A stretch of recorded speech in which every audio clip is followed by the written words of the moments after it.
you own it. Let every mile bring a smile, yeah. Welcome back to another episode of the Road to Life podcast with Meredith and Craig. We're happy to have you. This week we've got what? I'm excited for this week's episode. It's going to be really helpful for people. We're going to get into giving and receiving help, giving and receiving support, giving and receiving anything in a relationship. Why one is often harder than the other. When you're in a relationship, there's always give and take. There's always give and take. So when one person's giving, the other person's receiving.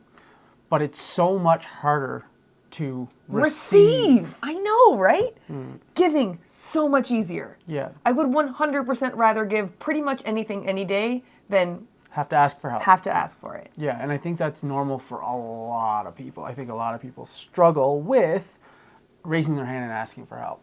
And that's what this episode's going to be about. Why it's so hard for people to ask for help, and then how we can reframe it, make it easier. And why it's so important.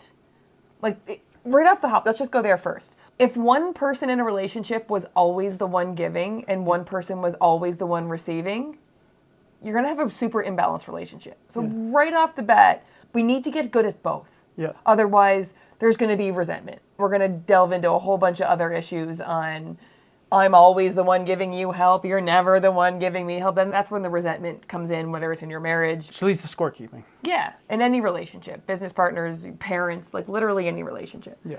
So right off the bat, it's important because even when you feel like you're the strong one and you're the one that's usually giving the help and the support and all the things, it's important that you're able to also receive it, because otherwise there's going to be an imbalance, there's going to be scorekeeping, there's going to be resentment. So right off the hop, let's just start there. So what makes it so hard to ask for help? Well, it's vulnerable to ask for help. It means that you aren't perfect. It means that you don't have all the answers. It means that you're lacking in some way, shape, or form, and you need someone to come in and help you. That's uncomfortable and scary for a lot of people, and it's very vulnerable, and we shy away from that. I think there's also a bit of a fear of burdening someone. I am someone who is working on her boundaries and being more direct. You're doing a great job, by the way. Thank you. And not saying yes to things I don't want to say yes to. Whereas before, I was the ultimate people pleaser. I can do that. Oh, I don't want to do this. 100%. In every area of my life. And then it leads to resentment, like, ugh, why would she ask me to do this? Why would you say yes? For sure. And so if someone's asking me for help, they couldn't trust that I was saying yes because I wanted to help. I was saying yes because I felt obligated to help, because I wanted to come through for everybody, because I was a people pleaser. And the trust has to go both ways. If you want someone to be able to ask you for help, they need to trust that you're going to be honest about your offer for help. Because otherwise, this fear of being a burden to someone can be a legitimate fear. It could be true. Yeah. In my past, I certainly would have let some resentment creep in because I didn't really want to say yes. And so then I would look at and ask, are you the person then that is projecting in that? Like 100%. Right? Like, because you feel that when you say yes to someone and you feel like a burden, it's probably because you aren't willing and you're seeking your perfectionism and you're not willing to raise your hand and say, I need help. Yep. Because when I say yes, I'm people pleasing in the past and not saying yes because I want to. So I have that fear of being a burden on someone else, that they're just going to say yes because I asked, not because they want to. They're doing the same things that you do.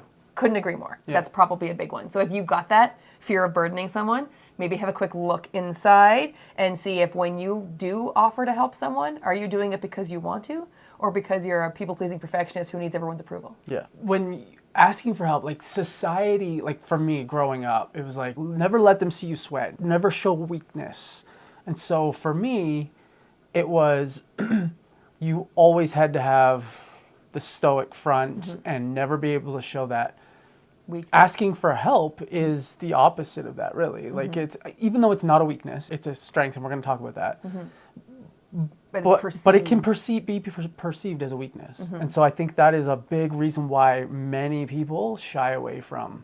Yeah, and part of that is the loss of control. I think there's also some sort of extra benefit in society to being able to be in full control and do it all yourself. Like, you get bonus points for achieving your goal and not needing any help to do it. Yeah, because you're in control. Yeah, if you actually really evaluate it, though, most people aren't achieving all their goals with no help.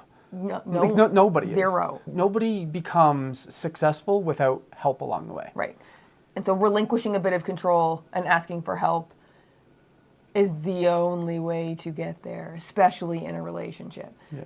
I think another reason we struggle to ask for help, especially in relationships, is our lack of self-worth. Yeah. Like, and it probably Not goes a worthy little of it. bit to the burden. It's tied to that a little bit probably, but I don't feel, again, something I'm super working on is my level of self-worth and my self-love, but it was hard to ask for help. It's hard to ask for help when you don't feel like you're worthy of getting the help. You're not worthy of receiving the help, so asking for it becomes really challenging. Yeah, we have to do that inner work to understand our own self-worth, to know that we have it, so that we can raise our hand and say, no, I don't have all the answers figured out, and this person knows that they have the answer. They can help me. I just need to raise my hand. And be willing and understand that you really are worthy, just being a human being on this planet, that you are worthy of your goals, your dreams, and of getting help along the way to achieve them. 100%. So we talked a little bit a minute ago about how it's perceived as a weakness, but it's actually a strength. And the reason I think that it's such a strength is that when you're able to raise your hand and say, I need help, it actually builds the relationship. It builds trust in the relationship because the other person sees that you aren't putting up this mask or this front of being perfect. We cannot relate to perfect. I cannot relate to someone else who's never needed help in their life. And we know people who sometimes have this air about them that they're never wrong. They can't ask for help, and we can't relate to them. There's a gap in that relationship. Yeah. It's unfortunate, but until they're able to get past that perfectionism and able to see that the vulnerability is a strength, that relationship will always be a little Distant. less than what we would really love. Yeah, I think the other important piece is trust. Trust. And so you're talking about connection and how we don't connect with perfection and we only connect with the vulnerable parts of each other. The other piece of it is trust. Trust is not built between two people. I don't build trust with you when I offer to help you. That's not where trust gets built in a relationship. Trust gets built in our relationship when you ask me for help. So by asking someone for help, you're actually building trust with that person. We all think it's the opposite. Oh, they're going to trust me if I offer to help them. No. They're going to trust me if I ask them for help. So that's how you build trust in a relationship. I think the other important piece of why it's so important to ask for help is there's a ton of research that shows how human beings feel happy and fulfilled in the world. And the number one way to create happiness, joy, and fulfillment in the moment Coming through for others. is to help somebody else. Yeah. Like, so if you don't ask someone for help, you're actually denying them the chance, the opportunity to help you, which is denying them the opportunity to be happier. Like you literally have taken happiness away from somebody else because you wouldn't ask them for help. Selfish, really. When you Super think, selfish. It's selfish when you think about it. Like if you need help, it's selfish to not ask for help. 100%. Because you're robbing people of the opportunity to help you. People want to come through. Absolutely. People love being able to have that feeling of coming through for someone else. And you're robbing someone of that experience when you don't raise your hand. Yeah. Like how much fun did we have building the chicken coop with Matt and Becca? Oh, I loved it. Right? That was great. It was a lot of fun. Yeah, it was. And I felt good when we left that we helped them. And the thing is that our relationship got better because of it. Like it got deeper. Our bond grew by the mere fact of being there, of building a chicken coop. Right. Something small. It wasn't anything huge. And They didn't really need us. They didn't need us at the end of the day. Like that chicken coop would have got built with or without us. It would have probably taken a little longer, but it still would have got done. But by them raising their hand and saying, hey, would you guys like to come over and help us with this? It made us feel really good to be able to come through for them, and it deepened our bond. For sure. And it's a really cool thing. Yeah. So if you want to build strong relationships, buy a chicken coop and ask a friend to build it. Buy the materials for a chicken coop and ask a friend to build it. So if asking for help is so hard, but we know it's so important in any relationship, how do we make it a little easier? Well, I think we need to address the worthiness thing first. Like if the issue is a worthiness problem, we need to really focus inward and focus on our own worthiness. And that starts with a lot of inner work, obviously, and we've talked a lot about that in different episodes. But one is really rewiring your brain to I'm not worthy to I'm worthy of accepting help. And the tactics and all the things, there's so much you can do there. We've got an episode on it. It's in other episodes. We'll reference that in the show notes. Yeah, but I think it's really addressing the worthiness problem, because I think a lot of the time that's where the heart of it stems from, is that they're, perfectionism, all these things is like, I have to be right, I'm not worthy. And so the second piece of that, the follow-up piece of that, I think is also addressing the feeling like a burden is, are you projecting that you're always saying yes? Like I was talking about as the ultimate quintessential people pleaser. I was saying yes to people because I felt obligated, not because I wanted to help them. And I wanted to, get all the external validation and credit of coming through for somebody versus actually just wanting to do it. So how are you saying yes to people? Why are you saying yes to people? And if you find yourself saying yes for the same reasons that I was saying yes, which was for all the other outside reasons, not because I actually wanted to help, and then I treat that like a burden, then I'm going to feel that like a burden. So if you're worried about being a burden to someone else, I think the first step is looking inward and addressing how are you saying yes? Why are you saying yes to helping other people, and fixing that piece so that you won't feel like a burden because you won't be projecting that out from you. Yep, couldn't agree more.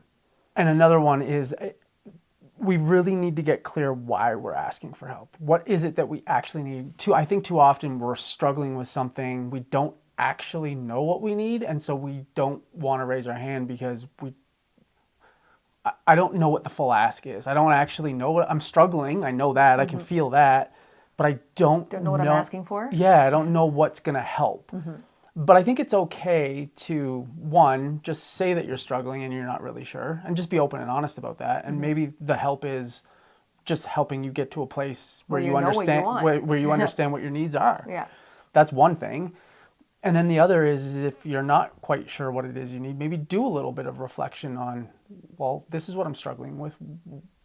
What do I actually need? What do I want? What's the feeling within me that's going to get you to the place where you can kind of pinpoint something that's going to help you, and then bring that forward and be very specific with what you want. Those are, I guess, two options. But I really do think that even if you don't really know what you want, just raising your hand and saying, I'm struggling with this. Any thoughts? Like, can you help me with it? Do you know? And maybe they don't have the answer, but maybe they can direct you somewhere that you can get the help. So, and I think the third step, so the first step was sort of reframing it, rewiring your brain a bit on what it means to ask for help. And the second step is getting specific on what it is you need. And the third step, I think, is just starting small. Period. Like, we need to start. Anything that we want to do, we have to take the first step at some point. You have to make the ask. You have to take the action. So start with something small. Yeah. Can you pick me up a coffee? Or something small. Like that. Build that just the doesn't matter. muscle. Get good at it. And then I think it's really important to just be grateful and show gratitude and appreciation when the help comes through. When the person follows through and shows up for you, to be really grateful and appreciative of that person in the way that they showed up for you. Yeah. Because they care. I think those are 4 good steps. Reframe what asking for help means. Ultimately, it's the ultimate act of selflessness to let someone help you. 2, get clear on what it is that you need. 3, start with something small. Just practice, build the muscle of asking for help. And 4, be grateful when you get it. Show gratitude, practice gratitude.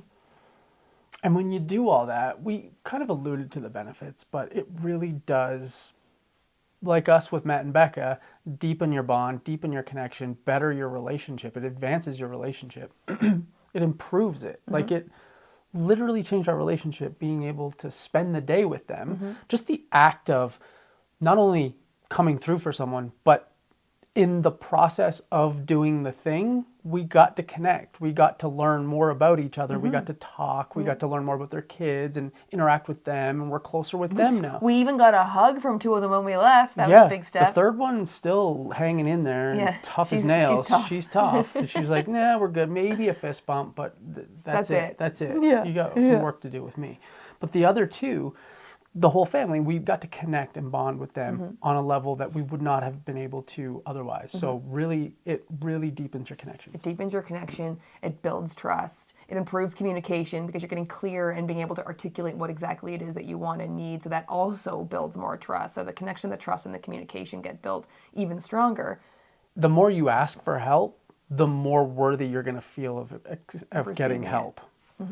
And so the worthiness thing, chicken or egg kind of thing. But if we can get to a place where we can just at least baby steps, ask for something small, And the more the muscle gets, strengthened, the more we're going to feel worthy of actually getting help, because people continue to come through for us. Oh, I asked for help. I got it last time. Obviously, they see me as worthy of getting help, and I feel worthy of asking for help. It's a snowball that just rolls downhill. That's why it's easier to start with a small one and let it roll downhill and get bigger. Exactly. Yeah.